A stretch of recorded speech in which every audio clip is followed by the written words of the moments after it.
Muy buenas noches, Dios te bendiga. Bienvenidos a un nuevo encuentro de la Iglesia Bautista de Tacuarembó. Un día que hemos apartado para estar leyendo juntos y meditando juntos en la palabra del Señor y especialmente en el Evangelio de Marcos, Evangelio que ya estamos llegando al final. Me alegro mucho de que nos hayas acompañado y si te estás sumando en este día o en estos últimos días, vamos a seguir avanzando. Cuando terminemos el Evangelio de Marcos, vamos a seguir con el libro de los Hechos y así ir meditando juntos en la palabra de Dios. Normalmente está presente, está visible mi esposa. Ella está presente y le voy a dar lugar para que te salude, pero ella va a estar detrás de cámaras en el día de hoy. Buenas noches, bienvenidos a todos, gracias por conectarse. Yo voy a estar leyendo los mensajes y las intervenciones y los aportes que todos ustedes tengan acerca de la lectura que vamos a hacer de Marcos 15. Así que apronten las Biblias y vamos a participar todos juntos. Amén. Vamos a orar para encomendarnos en las manos del Señor. Padre, en el nombre de Jesús, gracias por este nuevo día de vida que nos has dado. Gracias por la oportunidad de llegar a este encuentro, Señor amado, con tu iglesia, oh Dios, para aprender más de tu palabra. Señor, ruego que tú nos bendigas con entendimiento. Que en esta hora, Señor, tú quites de nuestra mente todo lo que pueda estar preocupando, todo lo que esté en nuestro corazón afectando nuestra concentración, el ambiente, Señor, de nuestra casa o del lugar donde estamos, Señor, conectados a esta transmisión. Ruego, Padre, que tu Espíritu Santo, Señor, tome el control y que podamos estar, Señor, en esta hora enfocados en el propósito de esta reunión. Padre, bendícenos con entendimiento, que tu palabra sea clara para nosotros y que por tu gracia y misericordia, Dios, hoy seamos edificados en ella. Ruego, Señor, que aún mientras meditamos en tu palabra, tú puedas manifestar tu gloria y tu poder en la vida de cada uno de mis hermanos.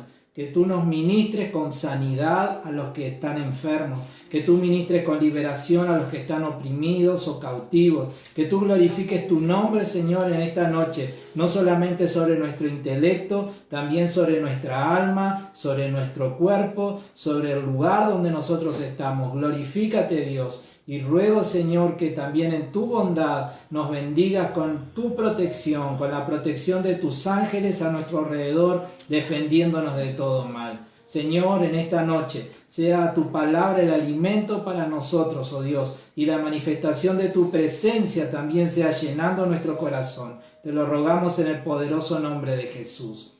Gracias, Dios. Honra y gloria a ti, Padre. Amén, Señor. Amén. ¿Hay algún saludo que quieras dar? Que los hermanos hayan... Sí, están conectados Diego y Margarita, Yeda Moas, Bélgica y Víctor Hugo. Ellos son los que han saludado. Hay más que están conectados, pero bueno, ellos nos han hecho llegar sus saludos. Bueno, nos encanta que estés allí conectado, nos encanta también recibir tus comentarios, tus saludos. Y bueno, simplemente antes de entrar en este capítulo 15 de Marcos, hacerte acuerdo que el club de lectura, la diferencia que nosotros queremos darle en cuanto a una prédica, a una enseñanza, es el hecho de la participación. El club de lectura se basa en la participación, en el aporte que todos le podemos dar. ¿Cómo podés aportar tus comentarios, tus preguntas? Bueno, allí en la transmisión, allí abajo podés dejar tu comentario a la medida que vamos hablando. Y mi esposa, que está de voz en off, ella va a estar hablándonos, transmitiéndonos lo que hayas escrito. ¿Está bien? Vayamos entonces al capítulo 15 de Marcos. Tenemos que recordar lo que venimos diciendo en estas últimas semanas. Estamos hablando de la semana en que crucifican a Jesús. Todo lo que estamos leyendo está sucediendo en la ciudad de Jerusalén, y específicamente en lo que vamos a leer hoy ocurre probablemente el día viernes. El día viernes de esa semana son los eventos que vamos a estar leyendo hoy. A esta altura Jesús ya fue apresado. En la noche anterior a lo que vamos a estar leyendo, ella fue apresado. En la madrugada ya fue juzgado por el Sanedrín, por ese grupo de principales sacerdotes. Y también ya sucedió la negación de Pedro, ¿verdad? Y terminamos en esa parte, viéndolo llorar desconsolado luego de haberse dado cuenta que había negado a su maestro. Vamos entonces al versículo 1 y vamos a leer hasta el versículo 20. Muy de mañana, habiendo tenido consejo los principales sacerdotes con los ancianos, con los escribas y con todo el concilio, llevaron a Jesús atado y le entregaron a Pilato. Pilato le preguntó: ¿Eres tú el rey de los judíos? Respondiendo él le dijo: Tú lo dices. Y los principales sacerdotes le acusaban mucho. Otra vez le preguntó Pilato diciendo: ¿Nada respondes? Mira de cuántas cosas te acusan. Mas Jesús ni aun con eso respondió, de modo que Pilato se maravillaba. Versículo 6. Ahora bien, en el día de la fiesta le soltaba un preso cualquiera que pidiesen, y había uno que se llamaba Barrabás, preso con sus compañeros de motín que habían cometido homicidio en una revuelta. Y viniendo la multitud comenzó a pedir que hiciese como siempre les había hecho. Y Pilato les dijo diciendo: ¿Queréis que os suelte al rey de los judíos? Porque conocía que por envidia le habían entregado los principales sacerdotes. Mas los principales sacerdotes incitaron a la multitud para que le soltase más bien a Barrabás. Respondiendo Pilato les dijo otra vez: ¿Qué pues queréis que haga del que llamáis rey de los judíos? Y ellos volvieron a dar voces: crucifícale. Pilato les decía: pues qué mal ha hecho. Pero ellos gritaban aún más: crucifícale. Y Pilato, queriendo satisfacer al pueblo, le soltó a Barrabás y entregó a Jesús después de azotarle para que fuera crucificado. Entonces los soldados le llevaron dentro del atrio, esto es, al pretorio, y convocaron a toda la compañía, y le vistieron de púrpura, y poniéndole una corona tejida de espinas, comenzaron luego a saludarle: salve rey de los judíos. Y le golpeaban en la cabeza con una caña y le escupían, y puestos de rodillas le hacían reverencia. Después de haberle escarnecido, le desnudaron la púrpura y le pusieron sus propios vestidos y le sacaron para crucificarle. Bien, acordate que podés dejar tus comentarios o tus preguntas y lo vamos a estar leyendo y lo vamos a estar compartiendo en vivo. Leyendo estos pasajes, hay algo que nosotros tenemos que darnos cuenta. En la noche, en la madrugada, Jesús había sido condenado a la muerte por los sacerdotes por causa de que Jesús se había declarado ser el Hijo de Dios y el Mesías. Y aquello para ellos fue una blasfemia y que por esa causa merecía la muerte. Ahora, el problema es que ese juicio no era válido frente al Imperio Romano. Los romanos no mataban a nadie por una declaración como esa. Entonces ellos no podían ir a Pilato, que era el que tenía a su cargo el orden y las leyes de esa región en ese momento, y no podían ir ahí y decirle: bueno, queremos que lo mate porque él se ha declarado Hijo de Dios. Era un tema que a Pilato no le iba a afectar para nada. Entonces vemos que la acusación con la que presentan ante el poder gobernante del Imperio Romano no era una acusación de carácter espiritual, sino que era una acusación de carácter político. Ellos cambian la carátula de la denuncia contra Jesús y lo presentan como aquel que se decía ser el rey de los judíos. Y ya lo vimos, en la región era tal la inestabilidad política que cada vez que se levantaba alguien y quería hacer una revuelta para librarse del poder dominante sobre el pueblo judío, bueno, aquello tenía que ser sofocado inmediatamente para que no generara un mal mayor. Y bueno, entonces, frente a esa declaración de carácter político, no espiritual, ellos van y presentan a Jesús y la carátula que le ponen a su denuncia era que él se decía ser el rey de los judíos. Y ahí sí entraba en conflicto con el poder político porque solo había un rey para ellos y ese era César. Entonces, por un lado vemos ese cambio astuto para lograr el fin que ellos querían, que era la muerte de Jesucristo, ¿no? No sé, Vicky, si en eso vos tenías algo para comentar o los hermanos. Yo lo que estaba pensando, como siempre existió la manipulación de las masas, los mismos que seguían a Jesús para pedirle milagros, ahora eran manipulados para pedir que se le crucificara. Y bueno, vemos ahí en el versículo 11 que dice que ellos incitaban a la multitud. Y después vemos a la multitud gritando sin pensar lo que estaban gritando, porque en el 14 Pilato les dice, pero qué mal ha hecho, pero ellos gritaban aún más, crucifícale. Y eso no ha cambiado, el ser humano sigue siendo más o menos igual de manipulable y hoy en día a través de los medios tenemos que tener cuidado de estar siempre guiados por la palabra y por la verdad, porque todos podemos ser vulnerables ante la manipulación de gente que con intereses quiere que hagamos o pensemos mal.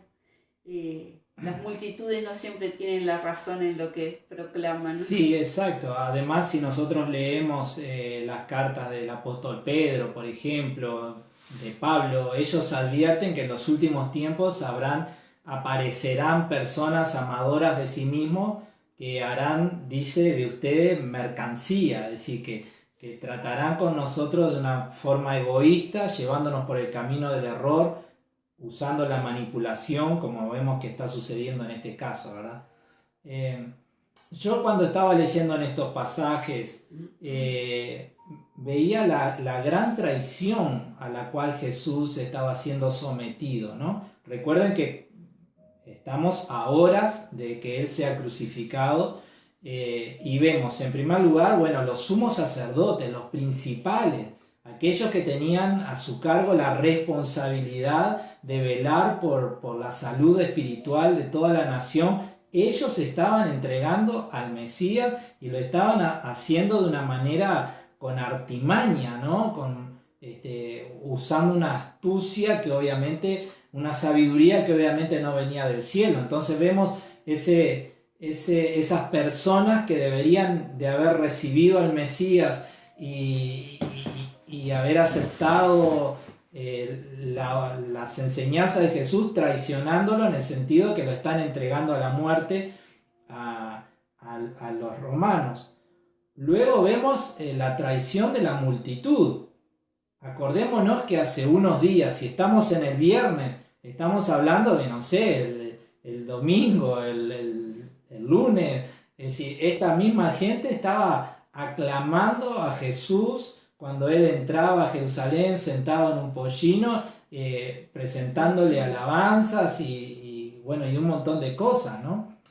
Algunos dicen que puede ser que no sea la misma gente. Acordémonos que hay mucha gente reunida por la fiesta, ya definimos eso, que probablemente había más de 1 millón de personas, así que bueno, no necesariamente tienen que ser los mismos que cantaban y le exaltaban, pero en un sentido amplio, en un sentido general, ese mismo pueblo que unos días atrás estaba recibiendo al Mesías como el Salvador, ahora está diciendo, no lo queremos a él, queremos al asesino de Barrabás y todavía a este crucifíquenle, ¿verdad? Entonces hay un cambio en la actitud de la multitud muy claro, ¿verdad? Sí, y eso yo lo tomo también como una traición para el corazón de Jesús, ¿no? Y luego lo que sucede con Pilato. me llamó mucho la atención hoy leyendo de algunas iglesias antiguas, ¿no? Es decir, que beatificaron tanto a Pilato como a su mujer, porque dicen que ellos vieron inocente a Jesucristo. Bueno, no me llega tanto la pasión por Pilato a ese punto a mí, ¿verdad? Yo lo veo como alguien que traicionó a Jesús. ¿Y en qué sentido lo traicionó? En el sentido de que él sabía que era inocente, pero como dice el versículo 15, y Pilato, queriendo satisfacer al pueblo, le soltó a Barrabás y entregó a Jesús para que fuese crucificado. Y ahí veo su traición. Él sabía que Jesús era inocente, pero como él quería agradar, satisfacer al pueblo, quedar bien con el pueblo, entonces, bueno, ¿a quién traicionó? A Jesús. Entonces, todo esto son gotas que van sumando a todo lo que es la angustia y el dolor de la cruz, ¿no? Es decir, además del dolor físico, está ese dolor sobre las emociones, ¿no? Es decir, porque Jesús amaba a esta gente y esta gente le estaba dando la espalda de una manera muy fea, ¿verdad? Así que bueno, esas son algunas cosas que hemos podido ver en estos versículos que hemos leído. ¿Hay algún hermano que haya comentado? Por ahora los lectores están un poquito tímidos, pero yo algo que había notado así, que me había llamado la atención, era la ceguera espiritual de los sacerdotes y que no tenían temor de Dios, porque Pilato, si bien era una persona carnal, dice el versículo 10, conocía que por envidia le habían entregado. Un hombre como él percibía las intenciones de ellos, pero ellos se estaban apoyando el uno en el otro para hacer esa maldad sin tener temor de Dios, porque ellos servían en el templo de Dios que todo lo ve y que conoce los corazones, ¿no? Qué tremendo. Exacto. A veces sería bueno para nosotros hacer un alto en el camino y decir, bueno, ¿cuáles son las cosas que me están moviendo, no?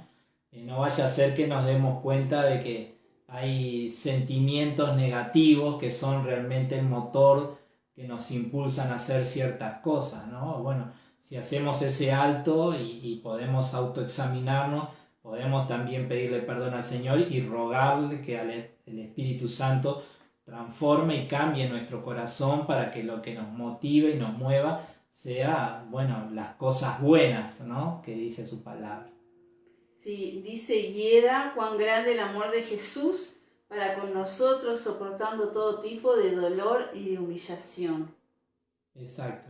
Ahora se va a poner peor en los versículos que vamos a leer, ¿verdad? Pero todo esto que estamos hablando no son cosas inocentes, no son cosas que no tuvieron un impacto en el corazón de Jesús. Sin duda que todo esto se suma a lo que él ya venía sintiendo desde la noche. Recuerden que esto está ocurriendo, no sé, a las 7, 8 de la mañana. Recuerden que él a la medianoche estuvo en el huerto de Getsemaní pidiéndole al Padre que si era posible que pasara de él esa copa y en ese momento él dice, tengo mi alma entristecida hasta la muerte, ¿no?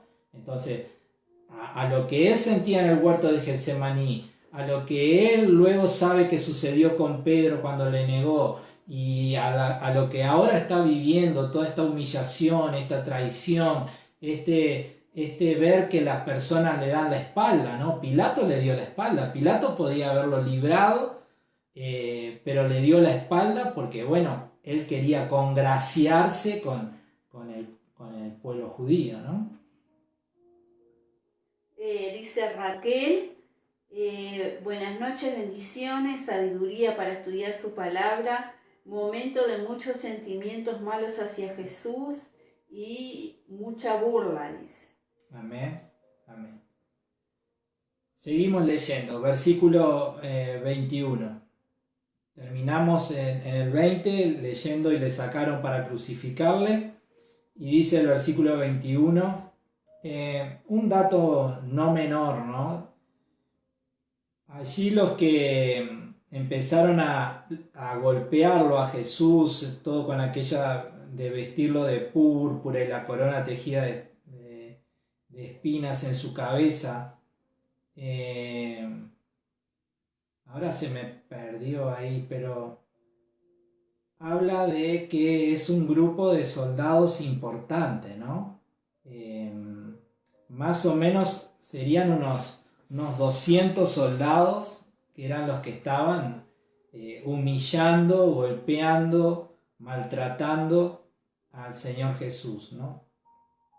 Lo que pasa es En el versículo 16, donde dice, y convocaron a toda la compañía. Compañía era un grupo de más o menos 200 soldados. Y acá dice, convocaron a todas. Así que habían 200 soldados romanos que están acostumbrados a la guerra, están acostumbrados a matar gente sin ningún tipo de piedad. Ahora 200 soldados están humillando, golpeando, escupiendo, insultando al Señor Jesucristo. Todo eso para que dimensionemos las cosas como están pasando, ¿no?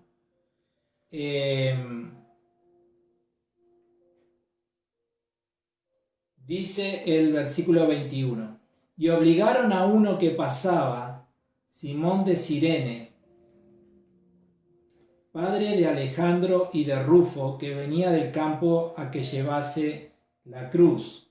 Voy a hacer un alto aquí en este momento. Es interesante cómo dice Marcos, cómo Marcos habla de los hijos de Simón de Cirene. Tengamos en cuenta que probablemente Marcos está escribiendo el Evangelio alrededor entre el 65 y el 70 después de Cristo, es decir, muchos años después de esto. Y él habla de Alejandro y de Rufo como personas conocidas por la iglesia en ese momento.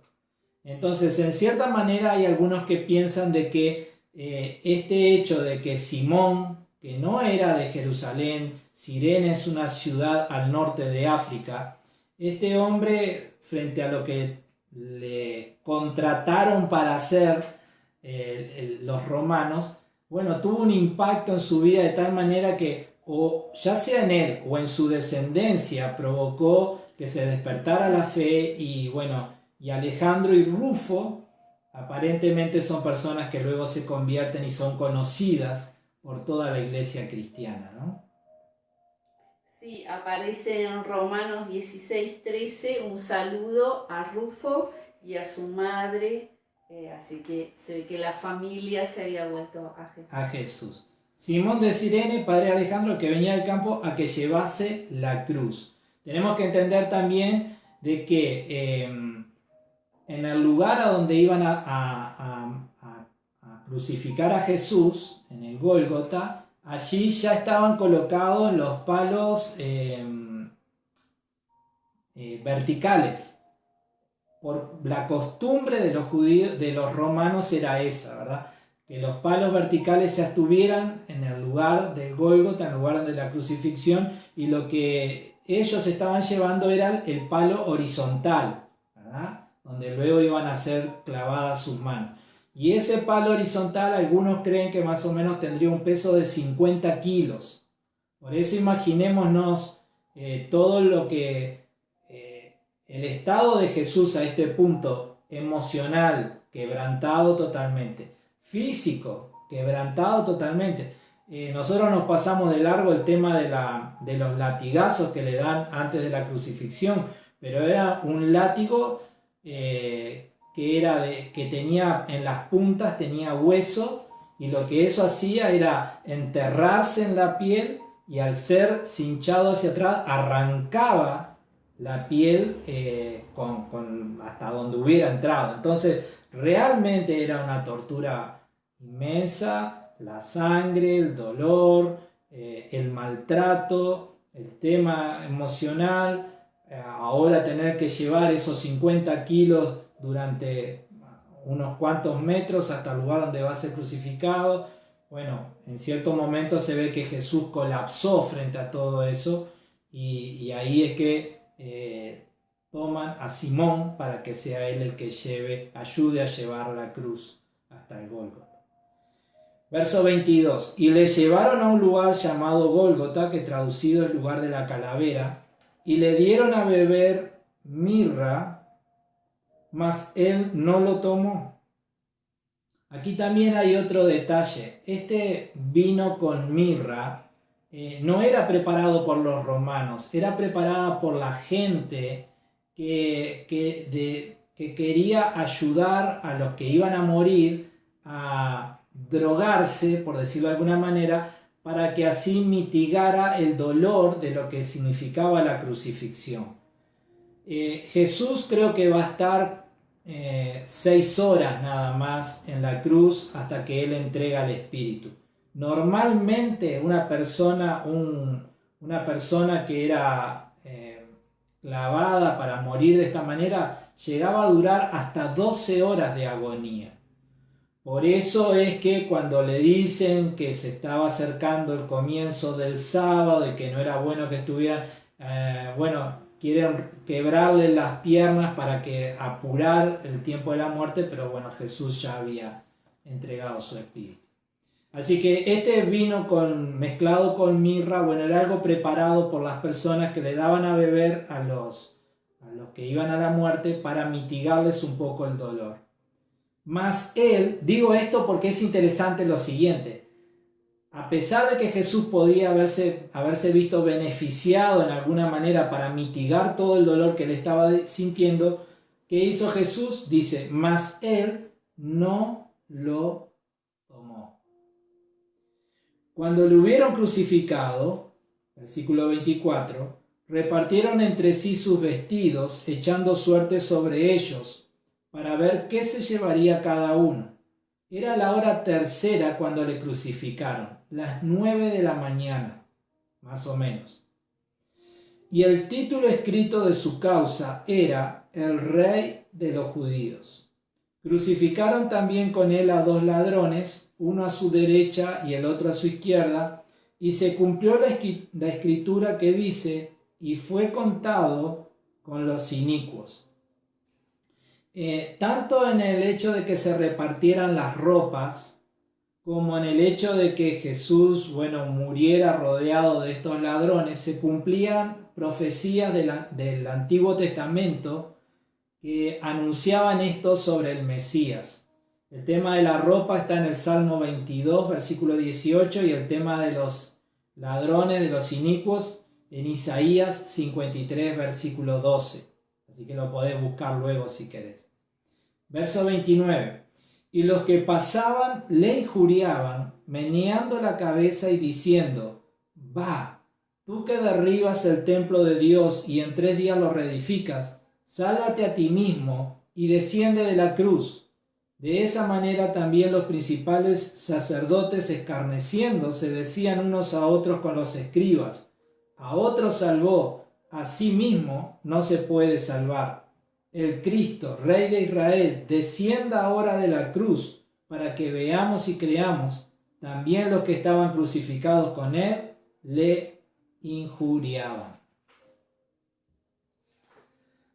¿Hay algún comentario? Sí, acá nos estaba comentando Marina que después de la golpiza despiadada le fallaron las fuerzas, hablando de cuando necesitó la ayuda, y que se cumplen las profecías relacionadas a estos versículos de que se repartieron, se echaron sobre sus vestidos y que se lo crucificaron junto a otros 2 maruchos. Sí, eso es lo que acabamos de mencionar, ¿verdad? Y los pasajes recién los mencionamos también.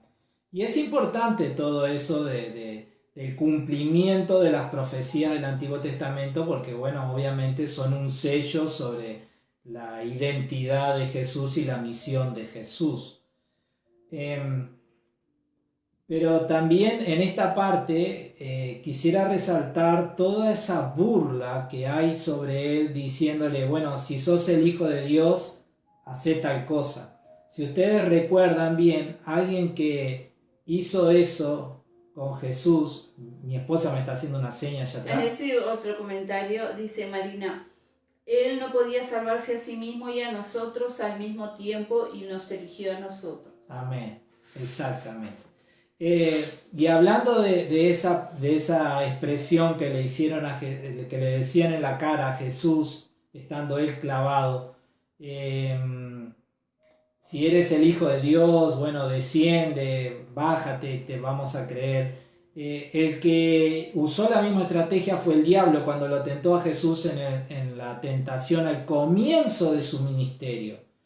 Y la idea fue la misma. Si sos el Hijo de Dios, decí que las piedras se conviertan en pan. Si sos el Hijo de Dios, tirate del monte, del templo, y los ángeles te van a agarrar para que no te pase nada. Es decir, la misma tentación la vemos ahora en las palabras de estos sacerdotes que ya habían entregado a Jesús a la muerte y que ahora delante de él, lo probaban de esta manera, ¿verdad?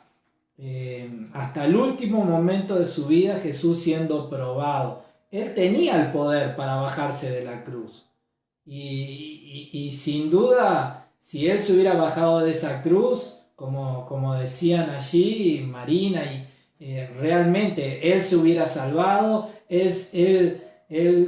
su nombre hubiera sido exaltado y él hubiera sido lleno de alabanza y de gloria. Es decir, ¿qué hubiera pasado con Jesús bajándose de la cruz? Bueno, hubiera sido un impacto tremendo. Pero ¿qué es lo que no hubiera sucedido?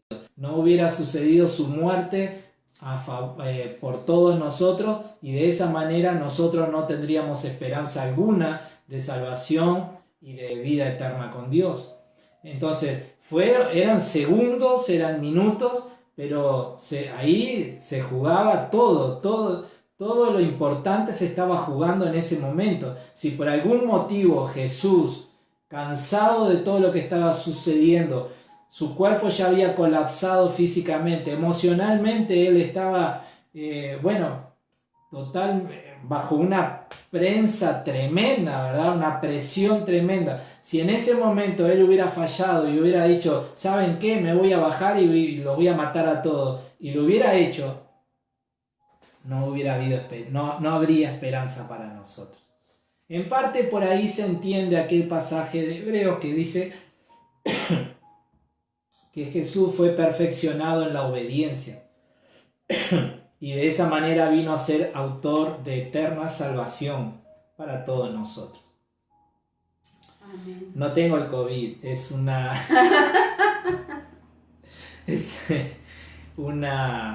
amiguita de pan que se me atoró. Entonces, toda esa burla, ¿verdad? Venía para agregarle más a todo esto. Seguimos leyendo. ¿Hay algún otro comentario? Por ahora no. Versículo 33.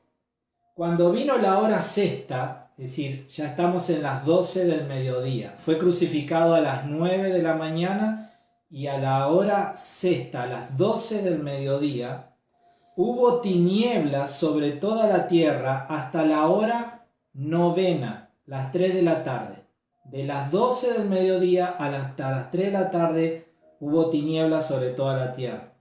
Y a la hora novena Jesús clamó a gran voz diciendo, Eloi, Eloi, lama sabactani, que traducido es, Dios mío, ¿por qué me has desamparado? Y algunos de los que estaban allí decían al oírlo, mirad, llama a Elías. Y corrió uno y empapando una esponja en vinagre y poniéndola en una caña, le dio a beber, diciendo, dejad, veamos si viene Elías a bajarle. Mas Jesús, dando una gran voz, expiró. Entonces el velo del templo se rasgó en dos de arriba abajo, y el centurión que estaba frente a él, viendo que después de clamar había expirado así, dijo, verdaderamente este hombre era hijo de Dios. También había algunas mujeres mirando de lejos, entre las cuales estaban María Magdalena, María la madre de Jacobo el menor y de José, y Salomé, quienes cuando él estaba en Galilea le seguían y le servían, y otras muchas que habían subido con él a Jerusalén.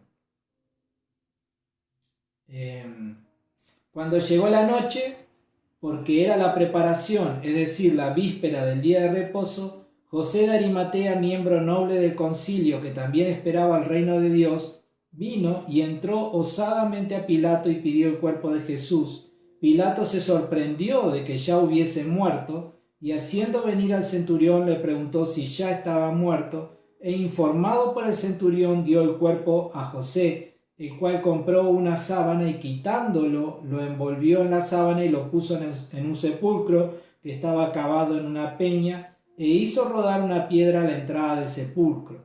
Y María Magdalena y María Madre de José miraban donde lo ponían. Entonces, en este punto estamos leyendo propiamente la muerte de Jesús.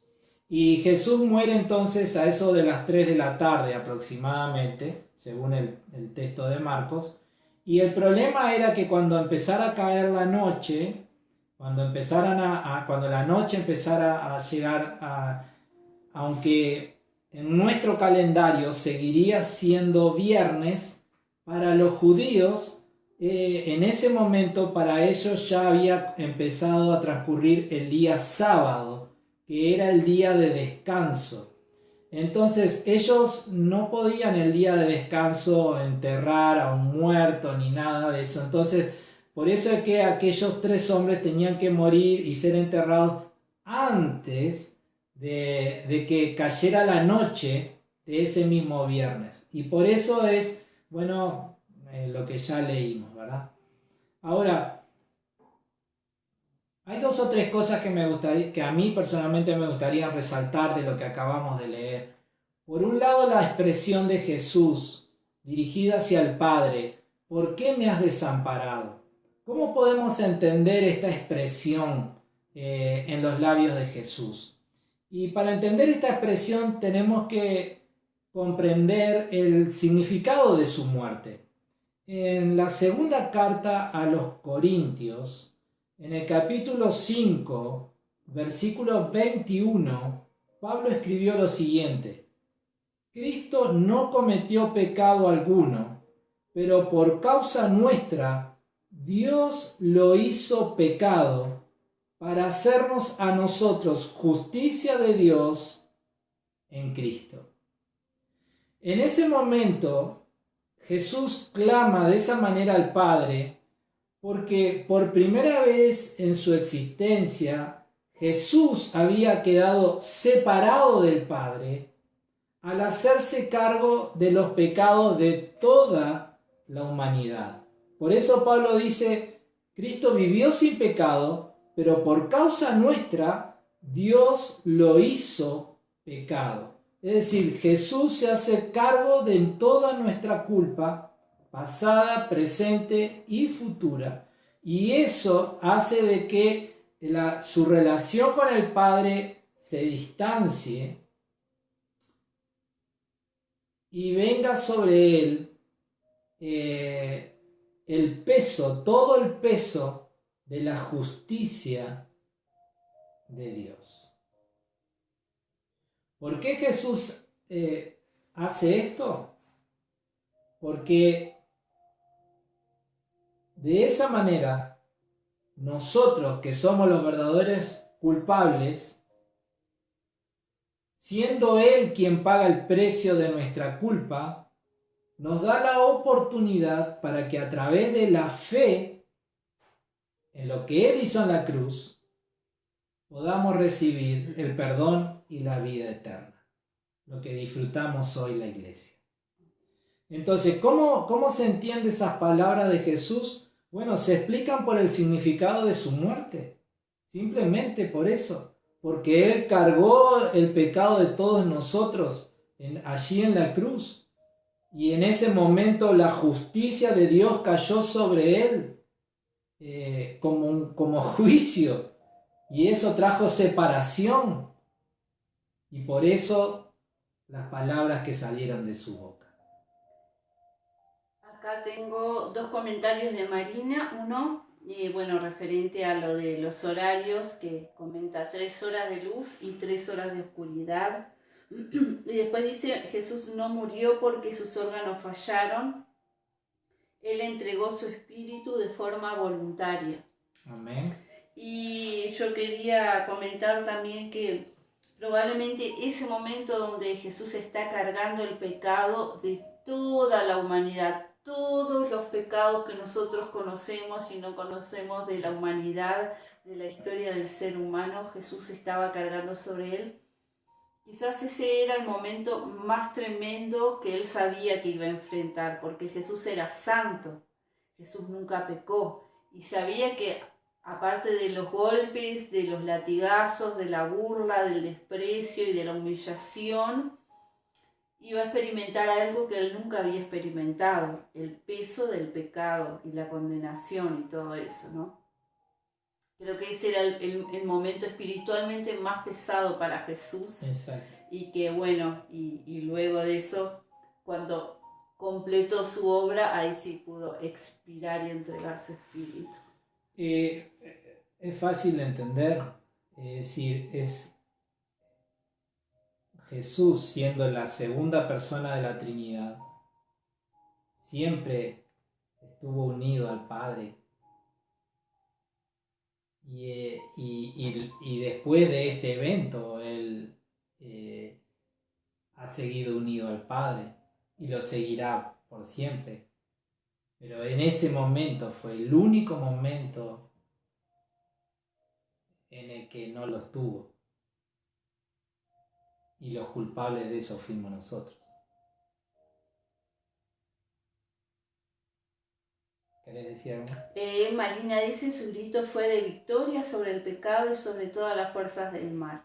Una victoria que hoy nos pertenece si ponemos nuestra fe en Él. Amén.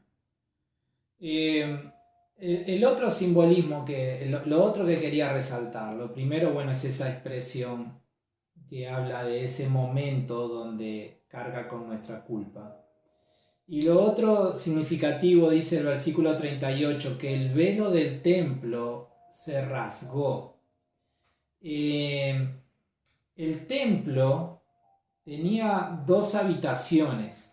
Una era el lugar santo, donde los sacerdotes entraban y ofrecían sacrificios a Dios, y había toda una serie de muebles con un simbolismo muy importante, muy lindo. Pero había también una segunda habitación más pequeña, que era el lugar santísimo, donde estaba el arca del pacto y donde solamente podía entrar el sumo sacerdote una vez al año. Y en ese lugar se manifestaba la presencia de Dios allí.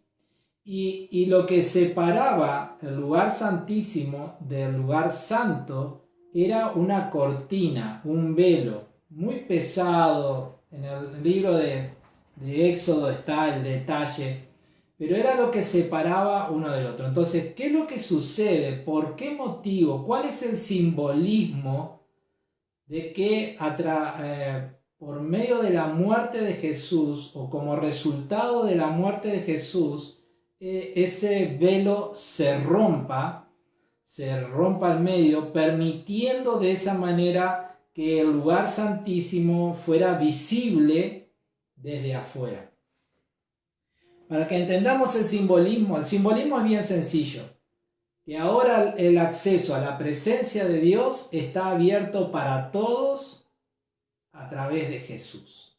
Ya no solamente el sumo sacerdote puede llegar a la presencia de Dios, ahora todos los que creen en Jesús pueden llegar a la presencia de Dios. Amén. Ahora Jesús es nuestro sumo sacerdote. Exacto. Y la explicación de este simbolismo la encontramos en Hebreos capítulo 10, versículo 19. Lo voy a leer en la traducción viviente. Así que, amados hermanos, podemos entrar con valentía en el lugar santísimo del cielo por causa de la sangre de Jesús. Por su muerte, Jesús abrió un nuevo camino, un camino que da vida a través de la cortina al lugar santísimo. Ya que tenemos un gran sumo sacerdote que gobierna la casa de Dios, entremos directamente a la presencia de Dios con corazón sincero y con plena confianza en Él, pues nuestra conciencia culpable ha sido rociada con la sangre de Cristo a fin de purificarnos y nuestro cuerpo ha sido lavado con agua pura. Entonces, esa es la idea de este simbolismo del velo rasgándose al medio, de que ahora todos los que tenemos nuestra fe puesta en Jesús y habiendo recibido del Padre el perdón y el nuevo nacimiento, tenemos acceso directamente a Dios, a la presencia de Dios. ¿Verdad? Algo impensado en el Antiguo Testamento, algo impensado hasta en ese momento, porque solamente podía entrar a la presencia de Dios un hombre nada más, y era el sumo sacerdote, y una vez al año. Ahora en Cristo, la iglesia tiene entrada libre a la presencia del Señor Jesús, a la presencia de Dios Padre. ¿Está bien? Y lo tercero que me pareció interesante resaltar es esa confesión del centurión, ¿verdad? Sin duda que a través de lo que está escrito no tenemos una suficiente magnitud de todas las cosas que habrían pasado en ese momento, pero sin duda que algo tremendo sucedió, porque en el versículo 39 dice: y el centurión que estaba frente a él, viendo que después de clamar había expirado así, dijo: verdaderamente este hombre era hijo de Dios. Así que fue muy impactante para él, al punto de que lo llevó a una declaración que bueno, una declaración tremenda. Pienso que debe haber sido un tiempo que, más allá de lo que se relata, hay otros evangelios que hablan de un terremoto también en ese momento. Todo lo que debe haber pasado en lo espiritual, en el mundo espiritual, porque estaba cambiando la historia de la humanidad, así como nosotros somos antes y después de Cristo.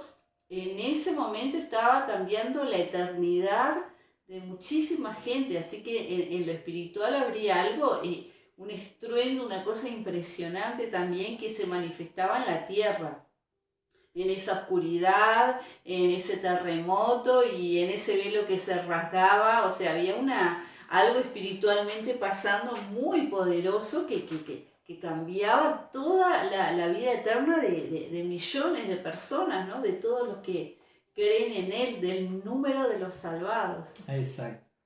Y recordemos también que unas horas antes, en la noche previa, habían estado celebrando la Pascua judía con aquel sacrificio del Cordero que a través de su sangre había librado de la 10ª plaga a los judíos en Egipto, y había sido la previa de su liberación de la esclavitud. Todo ese simbolismo, todo eso que había ocurrido en la noche anterior, ahora se cumple, tiene su cumplimiento en lo que Cristo, en la muerte de Cristo en la cruz. Su sangre es la que nos libra de la ira venidera, su muerte es la que nos saca a la libertad y nos libra de la esclavitud, del pecado y de las tinieblas. Todo ese simbolismo se cumple en Jesús. Por eso Él tenía que morir ese día y no otro. Ese era el día en que Él tenía que morir. Y yo me seguí de largo en la lectura, pero en los últimos versículos del 42 en delante,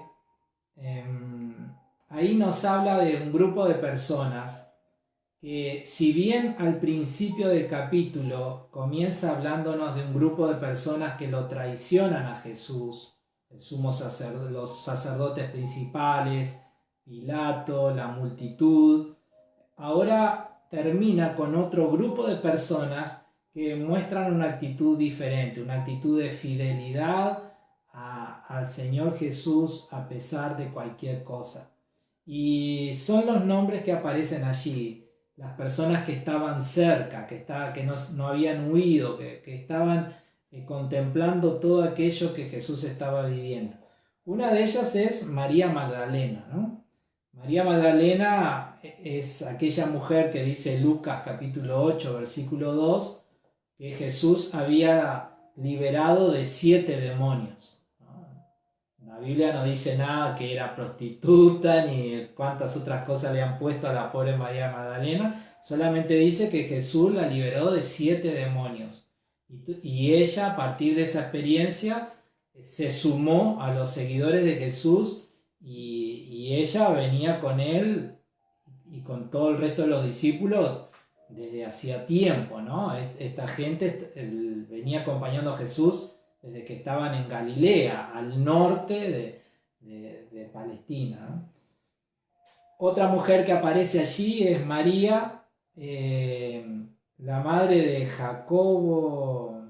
Santiago dice en esta versión también. Bueno, es la mamá de otro de los discípulos de Jesús, Jacobo, el hijo de Alfeo, es uno de los discípulos de Jesús, y ella es la mamá de este discípulo. No nos dice que esté el discípulo, pero sí nos dice que está la mamá del discípulo, ¿verdad?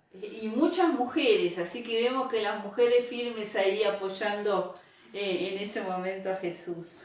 Y luego dice, también otra mujer que menciona es Salomé. Si te fijas en el Evangelio de Mateo, capítulo 27, verso 56, vas a descubrir que Salomé es la mamá de Jacobo y de Juan, ¿no?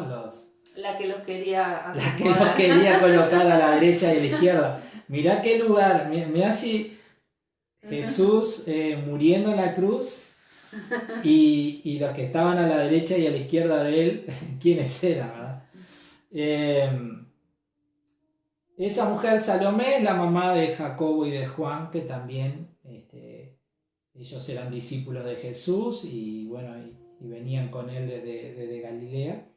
Así que vemos que son mujeres y habrían otras, y creo que el Evangelio de Juan habla como que Juan mismo está allí presente, así que habrían otras personas también que a pesar de lo que estaba sucediendo y del peligro que podría significar para ellos ser tomados como parte de un revolucionario y metidos en la cárcel también, aún así ellos estaban firmes y fieles al Señor. Y yo creo que esa imagen es una imagen muy linda para rescatar todos nosotros, que a pesar de que ser un discípulo de Cristo nos lleve por momentos de desafío, bueno, mantenernos fieles a Jesús. Amén. Jesús no se bajó de la cruz y a veces nosotros le esquivamos a las cosas porque nos da vergüenza, porque tenemos temor, porque lo que fuera, y de esa manera nos volvemos un poco como que Pilato, ¿no? Es decir, queriendo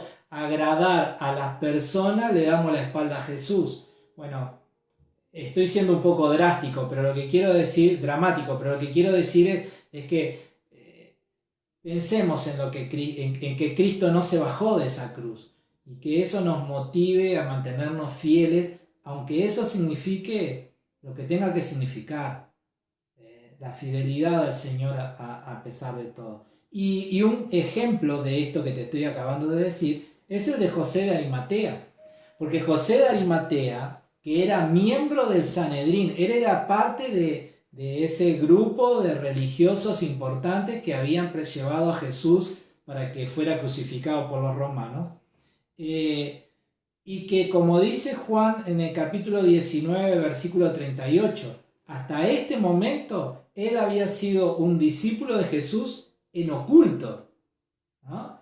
Entonces, ¿pero qué es lo que quiero resaltar? Que cuando las miradas de todo el mundo estaban puestas sobre Jesús, cuando las miradas de los judíos del Sanedrín estaban puestas sobre Jesús, cuando todo el mundo estaba mirando a aquel hombre que había muerto en esa cruz, él se identifica sin ningún temor como un discípulo de Jesús. Y ahí dice que se presenta osadamente delante de Pilato y reclama el cuerpo de Jesús y lo pone en una sábana y lo pone en ese lugar, en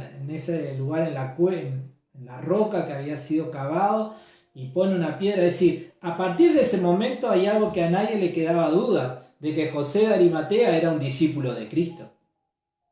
Y eso, para él, iba a tener sus consecuencias negativas. Y él las sabía bien, porque él era parte del grupo de personas que condenaba a los demás cuando se salían de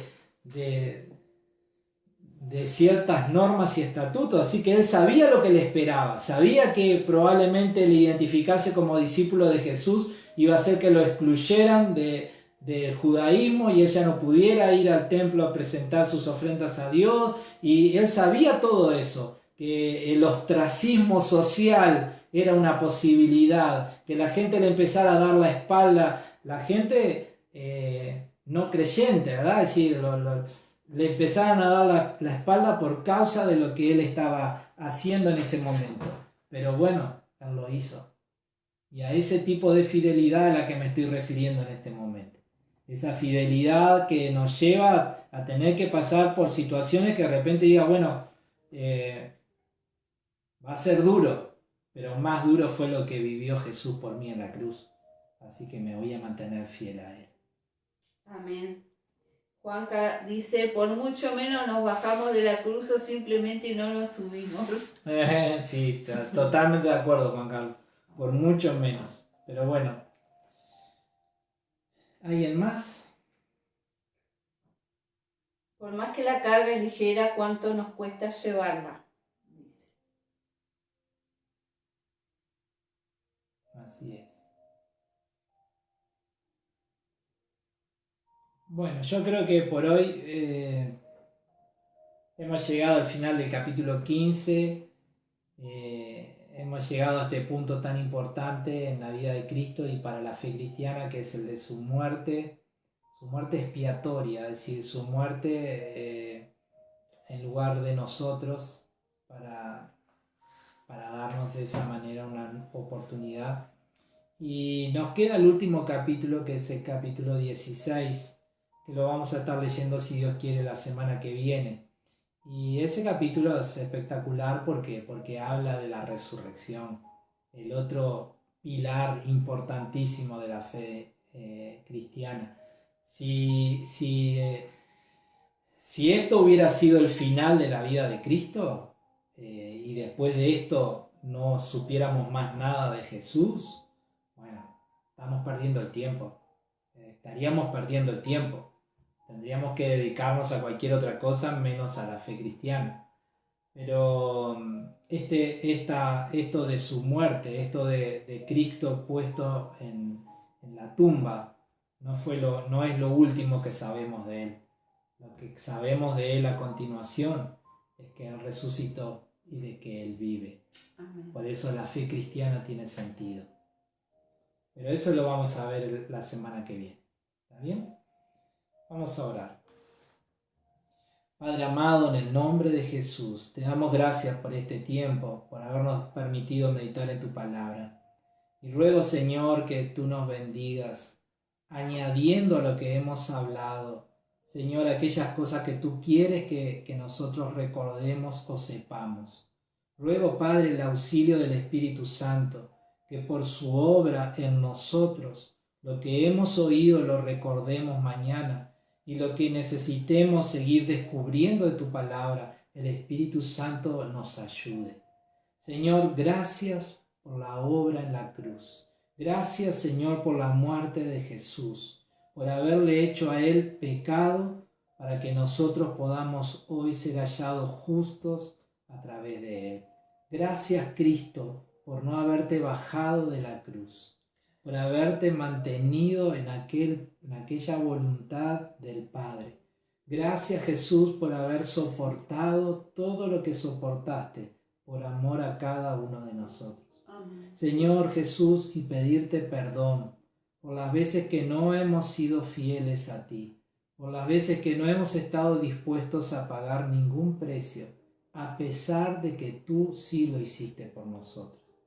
Luego que nos ayudes, Señor, a cambiar en nuestra actitud y que nos ayudes a partir de hoy a ser hijos fieles, como lo fue José de Arimatea, como lo fueron aquellos hombres y mujeres que se mantuvieron fieles. Así queremos ser nosotros delante de ti. Gracias, Jesús, por los hermanos que han estado conectados. Oramos, Padre, oramos rogando que tú bendigas a nuestra nación y la bendigas con un despertar espiritual a la fe en Jesucristo.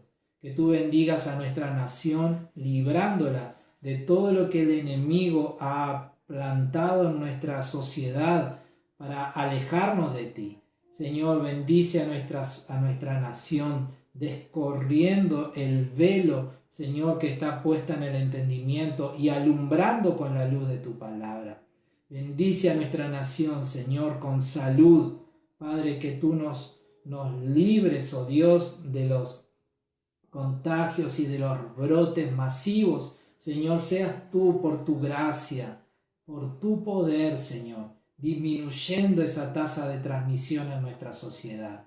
Gracias, Padre. En ti esperamos, en ti confiamos y toda la gloria te la damos a ti, en el poderoso nombre de Jesús. Amén, Señor. Amén. Saludamos también a Rosario, a Paulo Saletti, a Dayana, a Olga, que también nos acompañaron saludando allí en el chat. Así que, bueno, ahora nos quedamos con la expectativa del capítulo 16 el jueves que viene, la resurrección de Cristo. Podés leerlo de antemano, es más, tenés que leerlo de antemano para que puedas llegar al jueves con tus aportes y tus dudas, tus consultas. Vuelvo a decirte, este Evangelio de Marcos junto con el Evangelio de Mateo y el Evangelio de Lucas nos dan una imagen muy completa acerca de la vida de Jesús. El Evangelio de Juan también, pero bueno, en un sentido más, en un sentido diferente. Pero te animamos a que puedas leer todos estos evangelios para poder crecer en tu idea de quién es Jesús y preparándote también para lo que viene, porque inmediatamente que terminemos Marcos 16 vamos a comenzar con el libro de los Hechos, y el libro de los Hechos, el primer capítulo es Jesús ascendiendo a los cielos, el Espíritu Santo viniendo sobre la iglesia y allí comenzando una nueva etapa en la vida de la humanidad, que es este tiempo de gracia a través de la iglesia, ¿verdad? Bueno, todo eso estaremos leyendo pronto. Dios te bendiga, un abrazo grande. Voy a dejar una canción para que nos quedemos con una canción y te esperamos el domingo a las 11 de la mañana en el templo Washington Beltrán 267. Estaremos celebrando, adorando al Señor. Y si no estás en la ciudad o si no podés asistir, bueno, nos podés ver a través de la transmisión por este mismo medio. ¿Está bien? Un abrazo grande, Dios te bendiga y bueno, nos vemos pronto.